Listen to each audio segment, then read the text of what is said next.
Mercredi 20 septembre, le roi Charles III et la reine Camilla fouleront enfin le sol français lors d'une visite officielle. Pendant ces quelques jours, il est possible que vous croisiez le monarque et son épouse.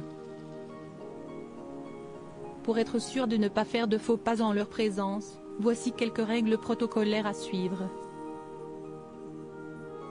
Pendant 3 jours, le roi Charles III et la reine Camilla seront en visite officielle en France.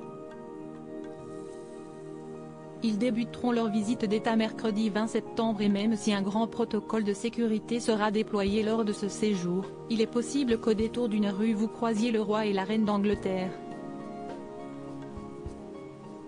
Un programme chargé attend le couple royal qui passera par Paris, Versailles ou encore Bordeaux. Alors que les Britanniques connaissent sur le bout des doigts les règles protocolaires à adopter lorsqu'ils rencontrent un souverain, ce n'est pas forcément le cas des Français. Révérence ou poignée de main, vouvoiement, comment s'adresser à eux? Voici quelques réponses qui vous permettront de ne pas froisser le roi et la reine lors d'une rencontre. Altesse royale ou votre majesté? De l'autre côté de la Manche, les Britanniques ont pour habitude de dire Your Majesty, votre majesté, en français, lorsqu'ils s'adressent à leur souverain. Mais en France, le protocole n'est pas le même. Le média Point de vue explique qu'il est important de différencier l'appel du traitement en français. L'appel signifie la façon dont vous vous adressez à quelqu'un, son titre officiel, Madame l'ambassadrice, docteur, mon général.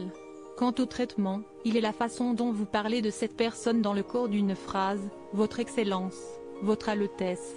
En France, pour s'adresser au roi il est important d'utiliser l'appel sœur et pour la reine, l'appel madame.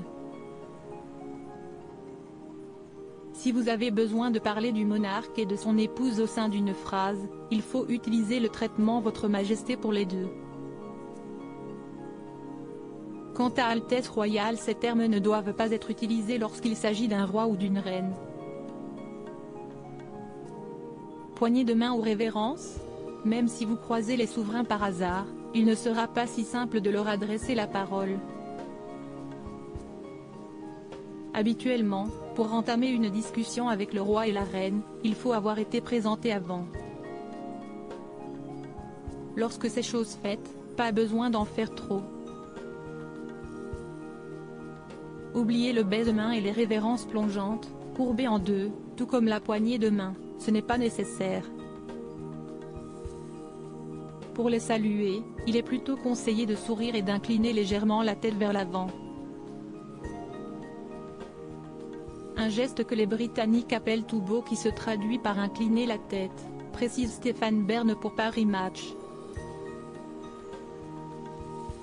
Si vous souhaitez vous distinguer des personnes qui utilisent le vouvoiement, il est possible de s'adresser au souverain en utilisant la troisième personne du singulier. Ainsi une phrase comme Madame, reprendrez-vous une tasse de thé? Deviendra, Madame, Sa Majesté la Reine reprendra-t-elle une tasse de thé? Mais attention, l'exercice peut être périlleux surtout lorsqu'il s'agit d'une longue conversation. Pour être sûr de le maîtriser parfaitement, il ne faut pas hésiter à s'entraîner avant.